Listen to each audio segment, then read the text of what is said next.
last few days of the race. And what about the impact from Sandy? All those millions of people without power, the blocked roads, spotty transit. Political science professor Jason Johnson, we're happy to say he's back with us. Want to start, Jason, with the jobs report.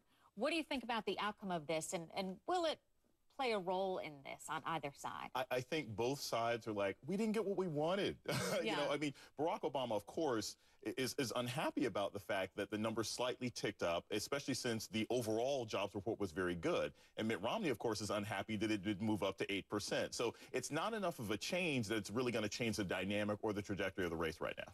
And how about Hurricane Sandy really put the campaign ads and rhetoric to a halt? Right. And the president acting as a president will, and being a leader and walking through areas of New Jersey and saying, you know what, there's no red tape here. I want us to work together as Americans. Think that helped him in the race? I think it's helping him in the race. But again, I've always felt like issues like this, they're not changing anyone's mind right now. I think that what it's allowed Barack Obama to do is focus on leadership, which is always an area that he's sort of been weak in as compared to Mitt Romney. And again, Romney's challenge has been, how do I campaign and not look ghoulish, you know, when there's a tragedy going on? So it's been a challenge for both of them. I don't think it changed how the race was going to go, but it might have given people time to think about what's going on. Yeah, it must have been tough for Romney to kind of stay back, if you will, because so many people were going through the tragedy and were right in the thick of the campaign. Exactly. There's only about a week left. And the other thing is, you know, Mitt Romney said during the primaries earlier this year that he wanted to eliminate FEMA, and then he had to go back and explain that. And so, yeah, so it's kind of a complicated time for him. So he had to sort of campaign in Ohio, campaign in Florida, but he couldn't go back to Virginia. And that's a state that Mitt Romney really wants to win for next Tuesday. Yeah, how about that FEMA soundbite? When you play it back, it's like, why did I say that?